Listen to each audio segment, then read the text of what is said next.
അയോധ്യയിൽ ഇന്ന് കണ്ടത് അടുത്ത കാലത്തെ ഏറ്റവും വലിയ പൊളിറ്റിക്കൽ റോഡ് ഷോയാണ്. 15 കിലോമീറ്ററാണ് പ്രധാനമന്ത്രി നരേന്ദ്രമോദി സഞ്ചരിച്ചത്. മഹാഋഷി വാൽമീകി ഇന്റർനാഷണൽ എയർപോർട്ടിൽ നിന്ന് അയോധ്യ ധാം റെയിൽവേ സ്റ്റേഷൻ വരെ. വഴിയരികിലും ധാരാളം ആളുകൾ കാത്തുനിൽക്കുന്നു.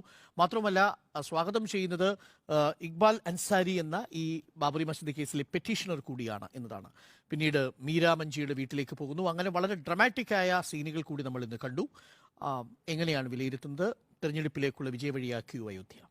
തെരഞ്ഞെടുപ്പിലെ വിജയം ഇതിനകം തന്നെ ഉറപ്പിച്ചതായതുകൊണ്ട് അത് അയോധ്യ വഴിയാകുന്നത് കുറച്ചുകൂടി പിന്തുണയ്ക്കുന്നവർക്ക് കുറച്ചുകൂടി ഒരു സ്വീകാര്യമായ ഒരു രീതിയാണ് എന്ന് ഒരുപക്ഷെ വിലയിരുത്താവുന്നതാണ്. പക്ഷേ അയോധ്യയിൽ രാമക്ഷേത്രം പണിയും എന്നുള്ളത് BJP-യുടെ ആവർത്തിക്കുന്ന ഒരു വാഗ്ദാനമായിരുന്നു. ആ വാഗ്ദാനം യാഥാർത്ഥ്യമാക്കുന്നു എന്നുള്ളതാണ് 2024 പൊതു തെരഞ്ഞെടുപ്പിലേക്ക് എത്തുന്നതിന് മുൻപ് നമ്മൾ കാണുന്ന ഒരു യാഥാർത്ഥ്യം. ഈ പുതുക്കിയ റെയിൽവേ സ്റ്റേഷൻ, വിമാനത്താവളം, അതെല്ലാം ഈ ഒരു വികസനം എന്ന് പറയുന്നത് ക്ഷേത്ര നിർമ്മാണം മാത്രമല്ല. അതായത് നേരത്തെയൊക്കെ പറഞ്ഞുകൊണ്ടിരുന്ന ഹിന്ദുത്വ പൊളിറ്റിക്സ്, അതിനുമപ്പുറം ഒരു വെൽഫെയർ പൊളിറ്റിക്സിലേക്കാണ് തങ്ങൾ ഊന്നുന്നത് എന്നത് കഴിഞ്ഞ തെരഞ്ഞെടുപ്പിലൊക്കെ ചർച്ചയായതാണ്. ഒരു ഭാഗത്ത് കൃത്യമായി ഈ ഒരു വർഗീയതയൊക്കെ വിമർശിച്ചുകൊണ്ടിരിക്കുമ്പോൾ മറുഭാഗത്ത് പ്രോമിസസ് ഡെലിവർ ചെയ്യുന്ന അല്ലെങ്കിൽ വെൽഫെയർ സ്കീംസ് ആളുകളിലേക്ക് എത്തുന്ന, ഇന്നിപ്പോൾ മീരയുടെ വീട്ടിലെ സന്ദർശനമൊന്നും യാദൃശ്ചികമാണ് എന്ന് ഞാൻ കരുതുന്നില്ല. കാരണം ആ ഒരു സ്കീം കൂടി ഈ വാർത്തയോടൊപ്പം രാമക്ഷേത്രത്തിലേക്ക് അല്ലെങ്കിൽ ഈ വിമാനത്താവളത്തിലേക്ക്, റെയിൽവേ സ്റ്റേഷന്റെ പുതുക്കി പണിത ഇടത്തേക്കൊക്കെ നരേന്ദ്രമോദി എത്തുന്നതിനൊപ്പം തന്നെ വാർത്തയാകണമെന്ന് തീരുമാനിച്ചുറപ്പിച്ച ഒരു സന്ദർശനം തന്നെയായിരുന്നു അത് എന്നാണ് ഞാൻ മനസ്സിലാക്കുന്നത്. കാരണം അയോധ്യ നഗരത്തിലേക്ക് 11,000 കോടിയുടെ പദ്ധതി, UP-യുടെ മറ്റു ഭാഗങ്ങളിലേക്ക് 4,600 കോടിയുടെ പദ്ധതി. കേവലം രാമക്ഷേത്രം അല്ലെങ്കിൽ ഹിന്ദുത്വ പൊളിറ്റിക്സ് മാത്രമാണ്, അയോധ്യയിലെ രാമക്ഷേത്രം മാത്രമാണ് തങ്ങളുടെ ഫോക്കസ് എങ്കിൽ BJP ഒരിക്കലും ഇങ്ങനെയൊരു പ്രഖ്യാപനത്തിലേക്ക് നരേന്ദ്രമോദി ഇന്ന് പോകുമെന്ന് ഞാൻ കരുതുന്നില്ല. അതുകൊണ്ട് തന്നെ വികസനം, പൈതൃകം, ഇതിന്റെ രണ്ടിന്റെയും ഒരു കോമ്പിനേഷനാണ് BJP മുന്നോട്ട് വയ്ക്കുന്നത്. അതിന്റെ ഒരു പ്രഖ്യാപനമായി മാറുകയായിരുന്നു ഇന്നത്തെ ആ ചടങ്ങ് എന്നാണ് ഞാൻ കരുതുന്നത്. അതോടൊപ്പം തന്നെ ഈ തീർത്ഥാടന കേന്ദ്രങ്ങളിൽ ശുചിത്വ യജ്ഞം, അത് ആദ്യത്തെ ഒരു പോൾ പ്രോമിസ് ആയിരുന്നു. അതിന്റെ ഒരു തുടർച്ചയ്ക്ക് വേണ്ടിയുള്ള ഒരു ആഹ്വാനവും ഇന്ന് നരേന്ദ്രമോദിയിൽ നിന്ന് കാണാൻ കഴിഞ്ഞു.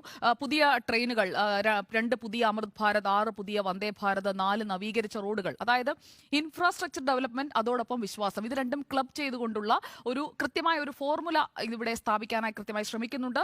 അതിന്റെ ഭാഗമായിട്ടാണ് ഈ റോഡ് നവീകരണം അടക്കമുള്ള കാര്യങ്ങൾ. ഈ വിമാനത്താവളത്തിന്റെ പേര് നോക്കൂ, മഹർഷി വാൽമീകി രാജ്യാന്തര വിമാനത്താവളം. അതൊരു പൈതൃകത്തിന്റെ വീണ്ടെടുപ്പാണ് അല്ലെങ്കിൽ വിശ്വാസത്തിന്റെ വീണ്ടെടുപ്പാണ്.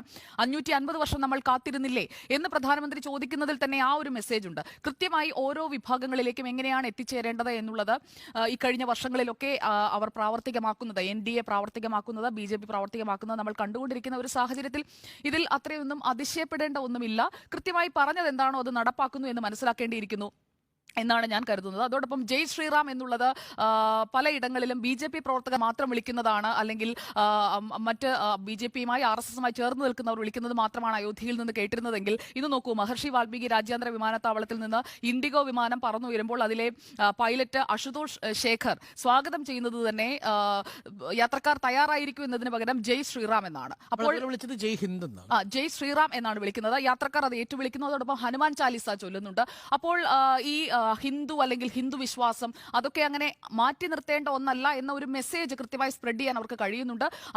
അതിൽ വിജയിക്കാനും കഴിയുന്നുണ്ട്. കാരണം ബാബറി മസ്ജിദ് എന്ന് പറഞ്ഞുകൊണ്ട് മറ്റൊരു നറേറ്റീവ് ഇപ്പുറത്തെ ഭാഗത്ത് വളരെ സജീവമാക്കാൻ എത്രത്തോളം കഴിഞ്ഞിട്ടുണ്ട് എന്നതും പരിശോധിക്കപ്പെടേണ്ട ഒന്ന് തന്നെയാണ്. നേരത്തെ സൂചിപ്പിച്ചതുപോലെ തന്നെ ഇക്ബാൽ അൻസാരിയുടെ സാന്നിധ്യം, അതൊക്കെ കൊടുക്കുന്ന ഒരു സന്ദേശം, ഫറൂഖ് അബ്ദുള്ളയുടെ സന്ദേശം, അങ്ങനെ ഓരോന്നും കൊടുക്കുന്ന ഒരു മെസ്സേജ് അവിടെ വളരെ എവിഡന്റ് ആണെന്നാണ് ഞാൻ കരുതുന്നത്. ശ്രീരാമൻ രാജ്യത്തിനാകെ അവകാശപ്പെട്ടതാണ്, വാഗ്ദാനം പാലിക്കാൻ ജീവൻ സമർപ്പിക്കുന്നവരും അഹോരാത്രം പരിശ്രമിക്കുന്നവരുമാണ് താൻ എന്ന് ഈ പ്രസംഗത്തിൽ നരേന്ദ്രമോദി പറഞ്ഞിട്ടുമുണ്ട്. അപ്പോൾ ഡെലിവറിംഗ് എ പോൾ പ്രോമിസ്, പ്രകടന പത്രികയിൽ ഒരു വാഗ്ദാനം സാക്ഷാത്കരിക്കുന്നു. സമയബന്ധിതമായി 2024 പൊതു തെരഞ്ഞെടുപ്പിന് മുൻപ് കൃത്യമായി അത് സാധ്യമാക്കിക്കൊണ്ട് അങ്ങനെ ഒരു ഡെലിവറിംഗ് പ്രൈം മിനിസ്റ്റർ ആണ്, വാഗ്ദാനങ്ങൾ പാലിക്കുന്നയാളാണ് എന്ന് സ്ഥാപിക്കാൻ, അതിലൂടെ വോട്ടുറപ്പിക്കാൻ കഴിഞ്ഞു എന്നുള്ളത് നിസ്സംശയം പറയാൻ കഴിയുന്ന ഒന്നാണ്.